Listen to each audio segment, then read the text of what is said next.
अब किसी ने पूछा एकादशी के दिन चावल चढ़ाए कि नहीं चढ़ाए, तो यहां तो सीधी सीधी बात है, बीमारी देखकर थोड़ी ना आती है कि नवरात्र चल रहे हैं कि सावन का सोमवार चल रहा है। बीमारी तो बीमारी। तुम चावल मत खाओ। तिरुपति कौन कौन गया? हाथ उठाओ। ठीक है। जगन्नाथ जी कौन कौन गया? हाथ उठाओ। हाँ ठीक है। द्वारका जी कौन कौन गया? हाथ उठाओ। ठीक है। बद्रीनाथ कौन कौन गया? हाथ उठाओ। ठीक है। एकादशी के दिन कभी तुम बद्रीनाथ चले जाओ, एकादशी के दिन तुम द्वारका चले जाओ, एकादशी के दिन तुम तिरुपति चले जाओ, एकादशी के दिन तुम जगन्नाथ चले जाओ, एकादशी के दिन तुम्हारी मर्जी पड़े भगवान के किसी धाम में चले जाओ और भगवान को भोग लगाओ और उनकी थाली को झांक कर देखना, उसमें चावल जरूर मिलेगा। उसमें ऐसा नहीं है कि चावल नहीं मिलेगा। बद्री नारायण में भगवान को चावल का भोग लगा हुआ मिलेगा, द्वारका में चावल का भोग लगा हुआ मिलेगा, आपको जगन्नाथ में चावल का भोग लगा हुआ मिलेगा, तिरुपति में मिलेगा, द्वारकाधीश में मिलेगा, नाथू द्वारा में मिलेगा, सांवरिया सेठ में मिलेगा, काकरोली जी में मिलेगा। आप जहां जाओगे वहां पर एकादशी के दिन भगवान को चावल आएगा, क्योंकि भगवान के लिए परहेज नहीं है। जो काम में डूबा हुआ है, जो आसक्ति में डूबा हुआ है, जो लोभ में डूबा हुआ है, जो वासनाओं में डूबा हुआ है, जो तृष्णा में डूबा हुआ है, और जो माता के गर्भ से जन्म लिया, एकादशी के दिन चावल उसको नहीं खाना। वीडियो पसंद आए तो इसे लाइक। जितनी भी माताएं एकादशी का व्रत करती है, बहुत ध्यान से सुनना आज की कथा को। शायद जिंदगी में मिली ना मिली, और ये कथा का रिश्ता तो बहुत ध्यान से सुनना। स्कंद पुराण यहां तक कहती है कि इस कथा के चरित्र को जो श्रवण कर लेता है उसको 26 एकादशी करना भी नहीं पड़ती। इस एकादशी की केवल ये कथा सुनकर ही वो तर जाता है। बहुत ध्यान से सुनना इसको, कथा को। एकादशी के दिन जब आप जल शंकर को चढ़ाने तो रोज ही जाते हैं। जब एकादशी का दिन रहे और शंकर जी के मंदिर में आप जल समर्पित करें तो 3 बार मुख से स्वधा स्वधा स्वधा या स्वधा स्तोत्र का पाठ, जिसमें 12 श्लोक 2-4 हैं। पैसा तो आ रहा है पर घर में टिक नहीं रहा। डॉक्टर में, पुलिस में, एक्सीडेंट आदि में, कहीं गलत जगह पर, व्यसन में अगर पैसा जा रहा है, जुए में, मांसाहार, मदिरा पान, या कहीं आया पैसा आने में कमी नहीं, आ रहा है पर टिक नहीं रहा, रुक नहीं रहा। कोई मांगने आ गया, दे दिया, फिर वहां से अपने पास नहीं आ रहा, अपन कह रहे हैं भैया हमारा पैसा लौटा दो, नहीं आ रहा। तो महाराज शिव महापुराण की कथा कहती है एकादशी के दिन गंगा के जल में मात्र 7 बेलपत्री डालकर जो नंदीश्वर भगवान अर्थात जो शंकर जी के शिवलिंग के सामने नंदी होता है, उस नंदी के चरण पर गंगा का जल चढ़ाकर बेलपत्री शिव पर समर्पित कर देता है, उसके घर में रुपया रुकना चालू हो जाता है। फिर वो गलत जगह पर नहीं जाता, गलत स्थान पर वो धन जाएगा ही नहीं। तूने संहार किया, मांग तुझे क्या चाहिए। एकादशी ने भगवान विष्णु से कहा, नाथ प्रभु वर दे दो, मृत्यु लोक में जो मनुष्य मेरा व्रत करेगा, चाहे जलचर, थलचर, वायुचर या सांसारिक मनुष्य, मेरा अगर एकादशी का व्रत करेगा प्रभु, उसके यहां धन धान्य वैभव सुख संपदा बढ़ेगी और उस जीवात्मा को नरक नहीं भोगना पड़ेगा, सीधे बैकुंठ का उसको वास मिलेगा। जब जीव आत्मा को लेकर चला जाएगा, यम के दूत जब बंदी बनाकर ले जा रहे होंगे उस जीवात्मा को जिसके प्राण छूटे होंगे, यम के दूत जब बंदी बनाकर ले जा रहे होंगे, तब मुझे वर दो कि मैं इसका हाथ पकड़कर बेतन्नी से पार उतार कर सारे नरकों से निकालती हुई आपके धाम में लेकर आऊं। भगवान ने वर दे दिया, तथास्तु। हे एकादशी सुनो, मृत्यु लोक का मनुष्य अन्न का त्याग कर कर, क्योंकि अन्न में एकादशी के दिन पाप पुरुष रहता है, अन्न का त्याग कर कर एकादशी के दिन जो मनुष्य तुम्हारा व्रत धारण करेगा उस व्रत को करेगा और उस व्रत को धारण करेगा, उसकी मनोकामना पूर्ण होकर वो मेरे ही धाम को जाएगा। ये तो हुआ एकादशी के जन्म की कथा।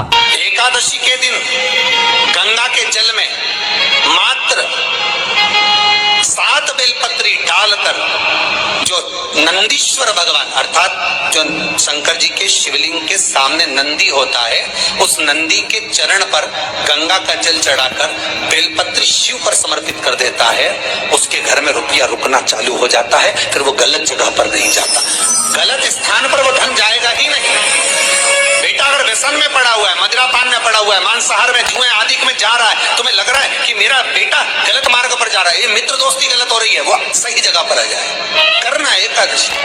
कई लोग इसको धन के लिए भी करते हैं, संपदा के लिए। संपदा के लिए अर्थात जिसका व्यापार नहीं चलता, जिसके घर में पैसा नहीं आता, या नौकरी नहीं लग रही, या सर्विस नहीं लग रही, आप अप्लाई कर रहे हो, जगह जगह जाकर इंटरव्यू भी दे रहे हो और पैसा नहीं आता, तो उसके लिए भी प्रयास किया जाता है। पर उसके लिए यहाँ पर जो धन के लिए करते हैं, उसके लिए विष्णुपदी के लिए करते हैं। मतलब जैसे गंगा के जल में तुलसी के 11 पत्ते डाले जाते हैं और उसको किसी भी नारायण के मंदिर में, राम कृष्ण शिव शंकर नहीं, राम कृष्ण भगवान विष्णु दत्त आदि जितने नारायण के मंदिर हैं, उस मंदिर में किसी भी पात्र में, एक छोटे से पात्र में उसको भरकर रखी जाते हैं महाराज। उससे भी जॉब सर्विस नौकरी में सफलता प्राप्त हो जाती है। परंतु वो भी एकादशी को ही होता है। कुछ देर तक पात्र को रखा जाता है, फिर वही पात्र का जल किसी भी वृक्ष के नीचे डाल दिया जाता है, उससे भी नौकरी के लिए फायदा मिलता है। गंगा का जल कोई साधारण नहीं।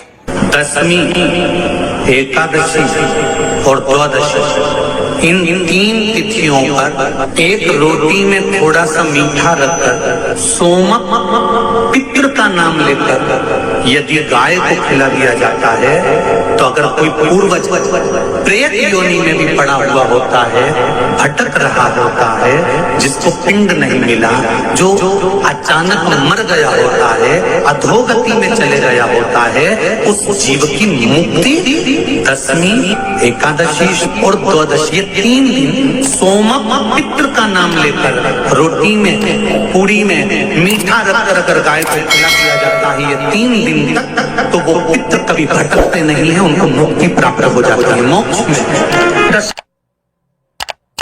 नहीं, एकादशी है कौन, क्यों इसकी इतनी प्रधानता है, क्यों इसकी पुण्यता है?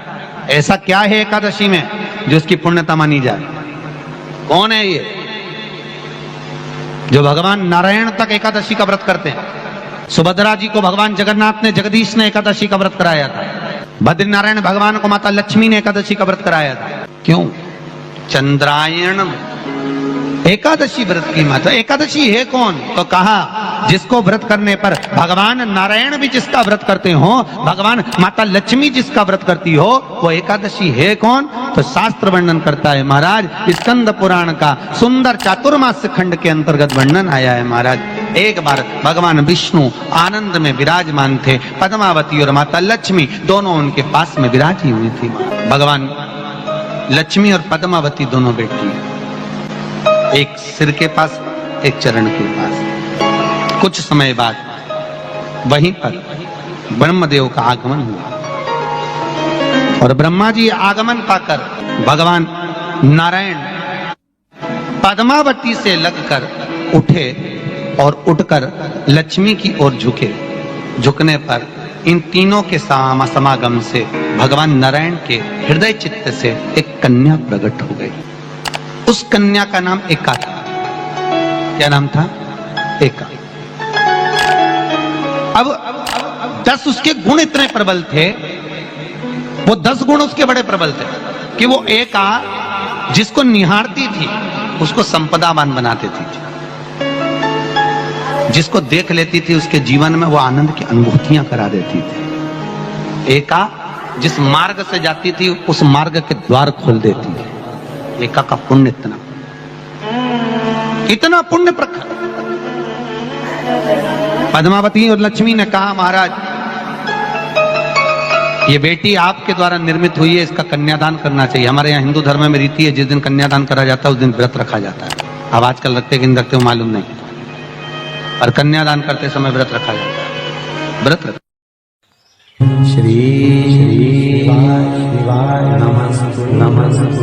एकादशी के दिन कभी कभी तुम बद्रीनाथ चले जाओ, एकादशी के दिन तुम द्वारका चले जाओ, एकादशी के दिन तुम तिरुपति चले जाओ, एकादशी के दिन तुम जगन्नाथ चले जाओ, एकादशी के दिन तुम्हारी मर्जी पड़े भगवान के किसी धाम में चले जाओ और भगवान को भोग लगाओ और उनकी थाली को झांक कर देखना, उसमें चावल जरूर मिलेगा। उसमें ऐसा नहीं कि चावल नहीं मिलेगा। बद्री नारायण में भगवान को चावल का भोग लगा हुआ मिलेगा, द्वारका में चावल का भोग लगा हुआ मिलेगा, आपको जगन्नाथ में चावल का भोग लगा हुआ मिलेगा, तिरुपति में मिलेगा, द्वारकाधीश में मिलेगा, नाथद्वारा में मिलेगा, सांवरिया सेठ में मिलेगा, काकरोली जी में मिलेगा। आप जहां जाओगे वहां पर एकादशी के दिन भगवान को चावल आएगा, क्योंकि भगवान के लिए परहेज नहीं है।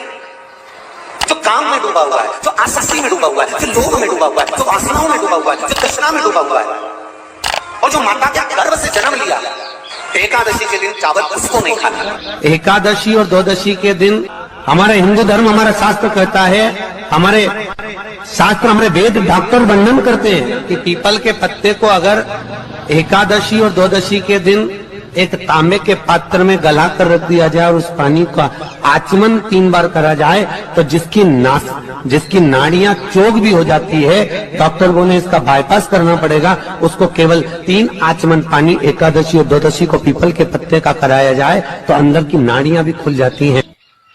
भगवान का एक नाम है अघोर। ब्रह्मा जी को दर्शन दिया, अघोर मतलब सिद्ध नाम। और बहुत ध्यान से सुनना भाई, बहुत प्रयास कर लिया आपने, कामना सिद्ध नहीं हो रही। 1 लोटा जल, एक जल का पात्र लीजिए, उस जल के पात्र को लेकर उसमें थोड़ा सा लाल चंदन डालकर बेलपत्री के वृक्ष के नीचे और देवादिदेव महादेव को चढ़ाना प्रारंभ करें। उसके बाद में 1 लोटा जल स्वच्छ फिर शिव जी को श्री शिवाय नमस्तुभ्यं हम बोलकर आपकी कामना कहकर भगवान शिव पर अघोरेश्वर महादेव का नाम लेकर आप चढ़ाना प्रारंभ करिए। बाबा आपका कार्य 3 महीने के अंदर पूर्ण कर देगा, सफल। बेलपत्र होते हैं, इसको छेद तो करते नहीं है सुई से, बेलपत्र की डंडी को बांधते जाओ 108 बेलपत्र की माला बना लो और माला बनाकर भगवान शंकर के गले में, शंकर के शिवलिंग को जो चढ़ा देता है उसकी मनोकामना भगवान शंकर पूरी कर दे। 108 बेलपत्र की माला बनाकर शंकर भगवान को समर्पित करी जाती है।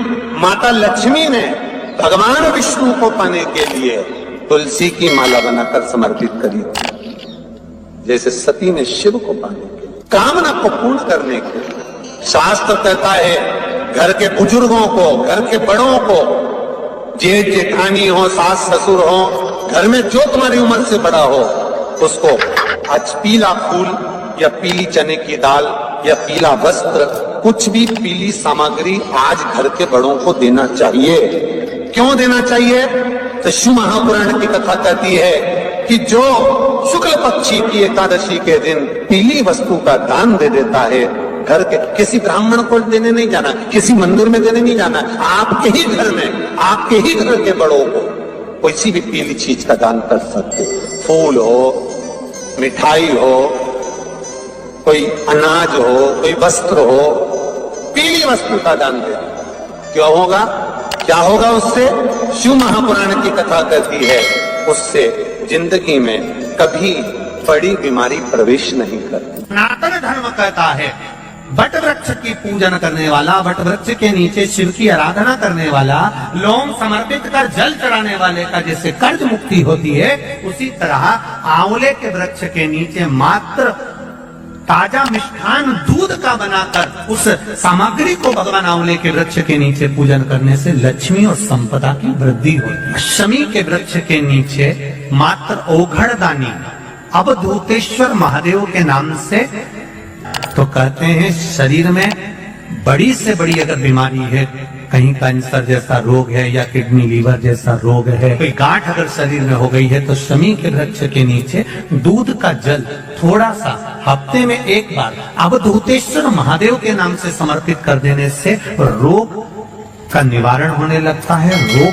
थम जाता है और आगे नहीं बढ़ पाता और उसका इलाज चालू होता है, सुख का अनुभव। बस एक बात का स्मरण रहे, आप आंवले के वृक्ष के नीचे अगर कोई भोग लगाया गया है पा सकते हैं, पीपल के वृक्ष के नीचे कोई भोग लगाया है पा सकते हैं, बट वृक्ष के नीचे कोई भोग लगाया गया है पा सकते हैं, जिस वृक्ष के नीचे भोग लगाओगे पालोगे, शमी वृक्ष का जो प्रसाद है वो आपको वहीं छोड़ना पड़ता है। हिंदू धर्म के 3 व्रत ऐसे हो गए जिनका पुण्य समाप्त नहीं हुआ महाराज। पहले नंबर पर एकादशी, दूसरे नंबर पर प्रदोष और तीसरे नंबर पर शिवरात्रि। एकादशी भी 26 है तो प्रदोष भी 26 है, शिवरात्रि केवल 12, और अगर अधिक मास की पड़ जावे तो ये 13, पर अधिक की आय तो 13 है। तो यहाँ शास्त्र कह रहा है कि 3 व्रत हमारे यहाँ जिनका पुण्य समाप्त नहीं हुआ, जिनका पुण्य प्रबल हुआ, बड़ा, इसलिए आज भी माता एकादशी का व्रत करती है। और एकादशी का व्रत